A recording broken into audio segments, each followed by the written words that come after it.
Adora became obsessed with the idea of gaining weight, believing it was the only way she would ever be accepted. She began to eat far more than her body needed, forcing herself to consume large portions of yam, fufu, and palm oil stew at every meal. She would sit in front of a mountain of food, sweating as she shoved spoonful after spoonful into her mouth, determined to transform her body into something that would please the village's eyes. Yet, no matter how much she ate, the weight never seemed to come. Umozala was a place like no other, a village where all the women were fat and robust except one maiden. In this peaceful paradise, every woman carried her weight with pride, moving through life with the assurance that her appearance pleased both her ancestors and her future in-laws. This belief had been passed down from generations, unchallenged, until the day a peculiar child was born to Nneka and Obinna. Nneka and Obinna were well respected in the village, known for their kindness and generosity. When Nneka became pregnant, the entire village was excited. Her pregnancy was smooth, and when the time came, Nneka gave birth to a baby girl that they named Adora. But as the midwife held up the baby for all to see, a hush fell over the room. Adora was not like the other babies. She was small, her limbs delicate, and her cheeks lacking the usual chubbiness that the village midwives loved to see. A murmur spread through the room, and some of the older women exchanged concerned glances. "Is she ill?" someone whispered, but the midwife quickly reassured them, saying she is healthy, just different. The gods have their plans. Nneka and Obinna loved their daughter dearly and raised her with all the care in the world. But as Adora grew, it became evident that she was not like the other children. While the other girls began to develop rounded cheeks and fuller frames, Adora remained slender, her figure almost ethereal. She had an inner light that shone through her eyes, a light that made her seem like she belonged to another world. From the moment Adora could walk, she became the subject of whispers and gossip. The other children would point at her, giggling and calling her Ada the stick or the slim one. She tried to join their games, but they often excluded her. Whenever she tried to dance during their maiden ceremonies, the other girls would laugh and say, "Your legs are too thin for the dance. Go and play with the boys." Dora's heart was heavy with loneliness. She would often retreat to the quiet fields at the edge of the village, where she could cry in peace. Her parents noticed her sadness and tried to comfort her. "You are special, Adora," her mother would say. "Gods have given you a beauty that is all your own. One day, you will understand why you are the way you are. They will always comfort." But these few words did little to ease Adora's pain. She felt like an outcast in her own village. One day, after another round of taunts from the other girls, she ran to the riverbank and cried until her eyes were sore. As she sat there, an old woman approached her. It was Mama Chinyere, the village healer, known for her wisdom and mysterious ways. "Why do you cry, little one?" Mama Chinyere asked gently. "I am not like the others. I am not beautiful like them.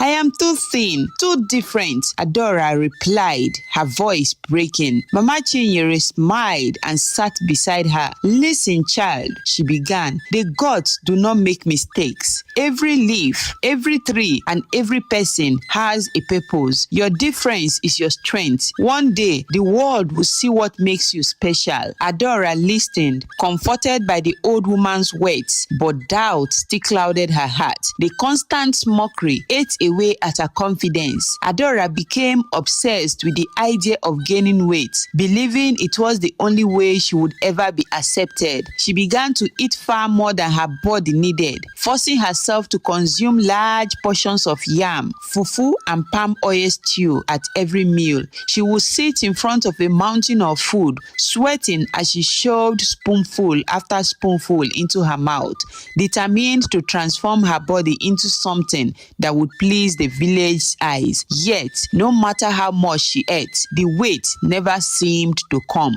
Her body remained lean, refusing to conform to the ideal shape everyone expected. In her desperation, she turned to the other maidens who, despite their taunts, took pity on her. They whispered to her of herbal concoctions passed down by their mothers, secret potions that could supposedly help a maiden gain weight quickly. Desperate and naive, Adora agreed to try these concoctions. Each day, she would drink a new mixture, choking down the bitter taste, clinging to the hope that this one finally would work.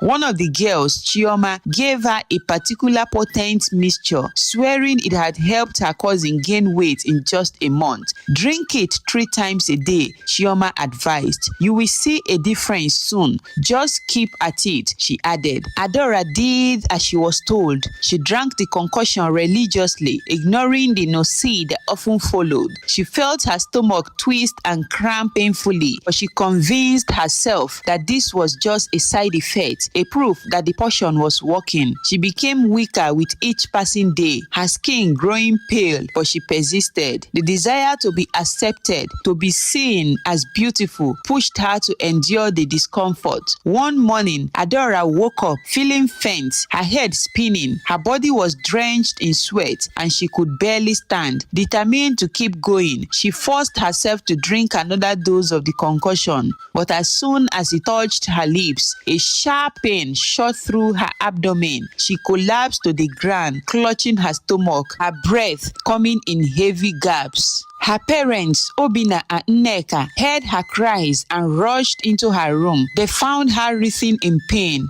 her face pale and her lips blue. Nneka screamed for help, and within minutes, the neighbors had gathered outside their small hut. Mama Chinyere, the village healer, pushed her way through the crowd and knelt beside Adora. What has she taken? Mama Chinyere asked urgently. Chioma, who had come to see if Adora had gained any weight yet, stepped forward hesitantly.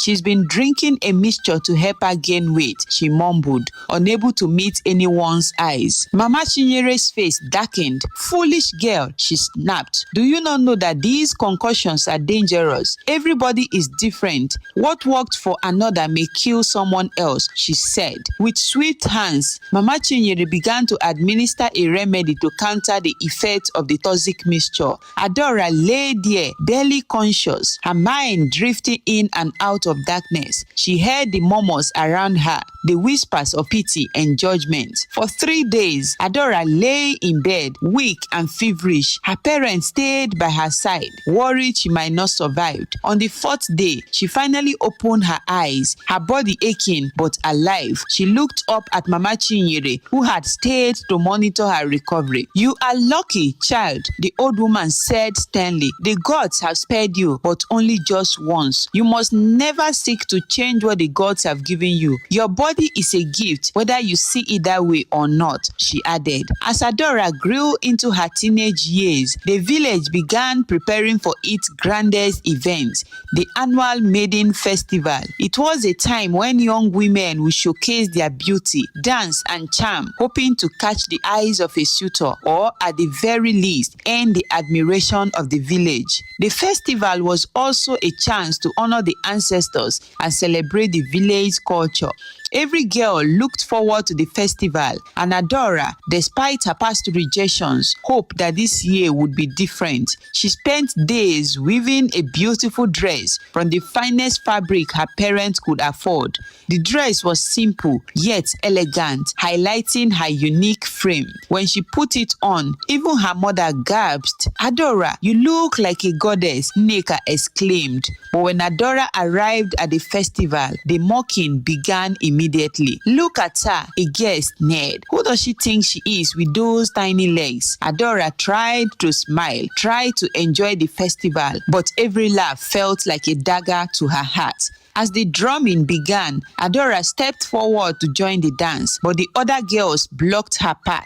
"This is no place for you," said Ngozi, the most popular girl in the village. "Go sit with the elders. Maybe they will appreciate your bones." The crowd laughed, and Adora, faced with embarrassment, turned and fled. She ran through the fields, tears streaming down her face, feeling more alone than ever. She ran until she reached the old abandoned shrine at the edge of the village, where she collapsed, crying. It was there that she heard a voice. "Why do you weep, Adora?" It was Mama Chinyere again, emerging from the shadows. "I am tired, Mama," Adora sobbed. "I am tired of being different, tired of not belonging." Mama Chinyere nodded thoughtfully. "The world is full of surprises, my dear. Sometimes what seems like a curse is actually a blessing in disguise. Trust the gods and trust yourself. Your time will come." Just as Mama Chinyere had predicted, Adora's life was about to change. A few weeks after the festival, a stranger arrived in Umozala. His name was Chike, a tall, charming man from the city with a reputation as a talent scout for a renowned modeling agency. He had heard of Umozala's unique maiden festival and had come to see it for himself. Chike was immediately struck by the unusual beauty of the village women,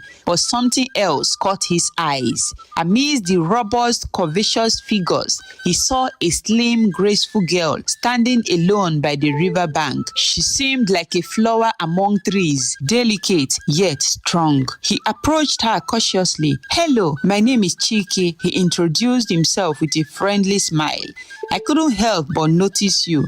You have a rare kind of beauty, something unique and different. Have you ever considered modeling?" Adora blinked, not quite understanding. "Modeling? What is that?" Chike laughed softly. "It is a career where people like you with a special look showcase clothes, jewelries, and products. I believe you could be very successful," Chike added. Adora hesitated. She had never heard of such a thing, and it sounded almost too good to be true. "But I am not beautiful," she whispered, looking down. Chike shook his head. "Who says so? The world is vast, and beauty is not one thing. Trust me, Adora, you have something special." After speaking with Chike, Adora went home, her mind filled with thoughts. She told her parents about the strange man and his proposal. At first, they were wary, not wanting their daughter to leave for the city, but they saw a spark of hope in her eyes they had never seen before. "We will support you, Adora, if this is what you truly want," Obina said. "But remember, the city is different from our village. It can be harsh and unforgiving," they advised. Adora nodded, understanding the risk, but feeling a burning desire to prove herself. She decided to take a chance and leave Umozala with Chike. The villagers were shocked, and some seemed jeered. "She will come back with nothing," they scoffed. But Adora's parents stood by her, and Mama Chinyere gave her a small charm for protection, whispering, "Remember, child, you are special." The city was overwhelming at first. It was loud, fast, and full of towering buildings, bustling markets, and people who seemed to move with a purpose Adora had never known.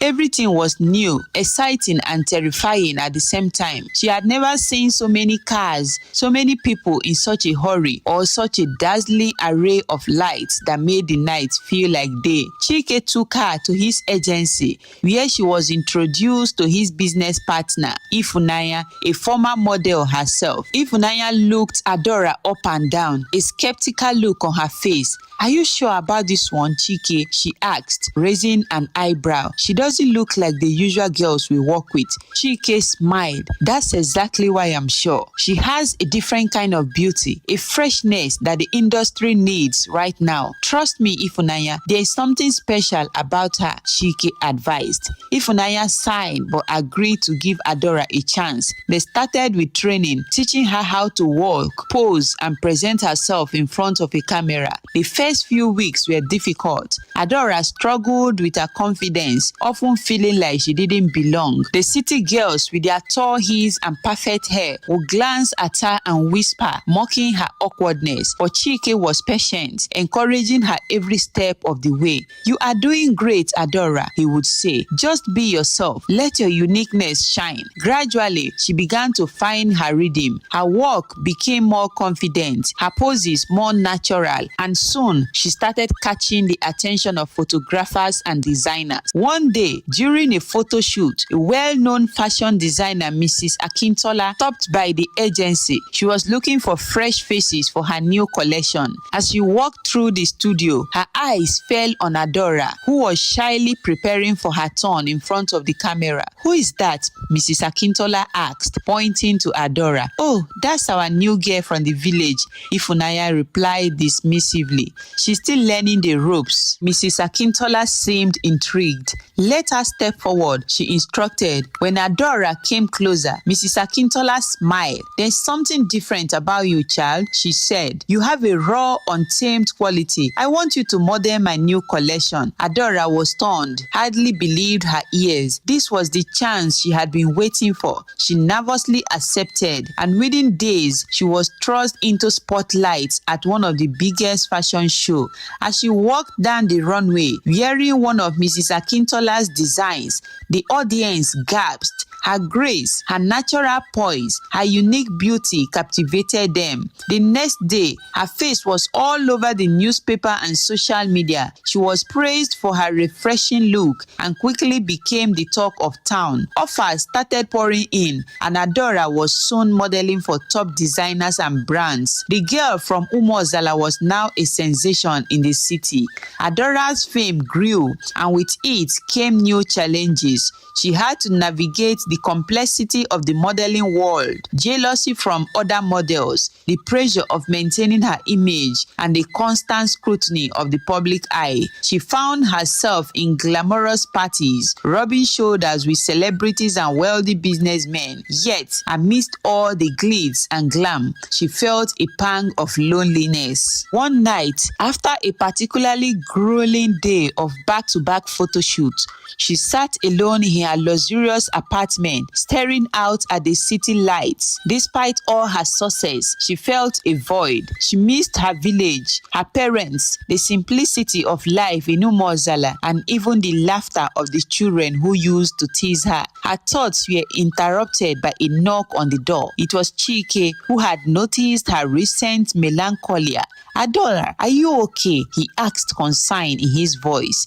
Adora sighed. "I'm grateful for everything, Chike, but sometimes I feel like I don't belong here. I miss my home," she said. Chike nodded. "It's normal to feel this way, but remember, you have come so far and you have inspired so many people already. You have a story to tell and you are living it every day. Don't let the loneliness of a moment take away from your journey." His words struck a chord with her. Adora realized that she had the power to bridge the gap between her two worlds.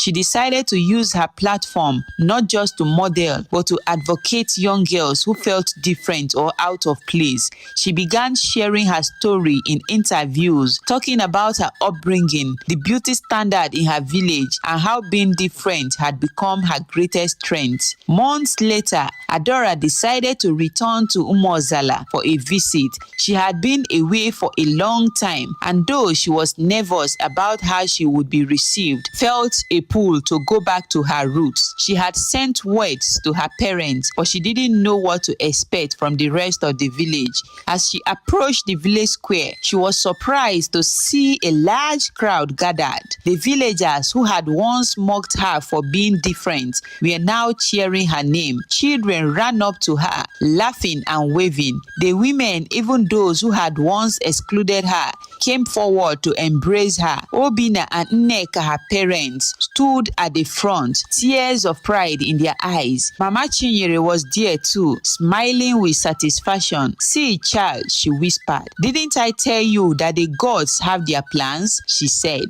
Adora hugged her parents tightly, feeling a wave of love and acceptance wash over her. The village elders invited her to speak, and with a steady heart, she stood before them. "I left this village village feeling like I didn't belong, she began, her voice carrying across the square. But the truth is, every one of us is unique, and our differences are what makes us beautiful. I have learned that beauty is not just about how we look, but about how we feel about ourselves. No one should ever be judged or made to feel less for being different. Her words struck a chord with the villagers, and many nodded in agreement. They saw her not just as Adora, the slim girl who had left for the city, but as a symbol of courage, determination, and self-love. Adora's return brought a new way of change in Umuozala. Her story had gone viral, and the village began attracting visitors from far and wide, eager to see the place that had bettered a city model.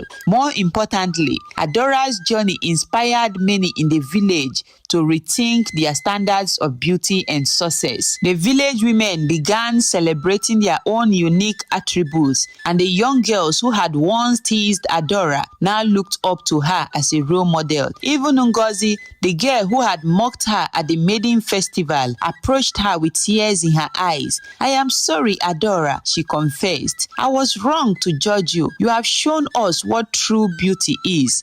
Adora smiled and embraced her. "We all learn in our own time," she replied warmly.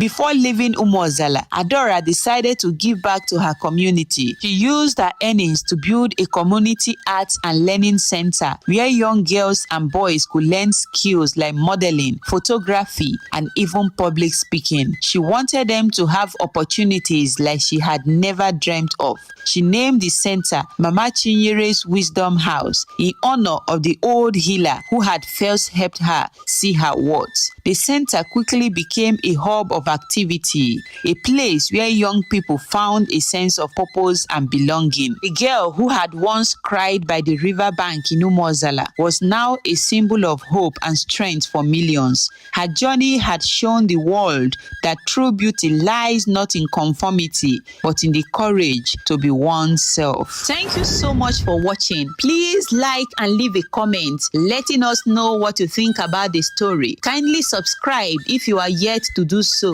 Up until next time, bye for now. Mwah.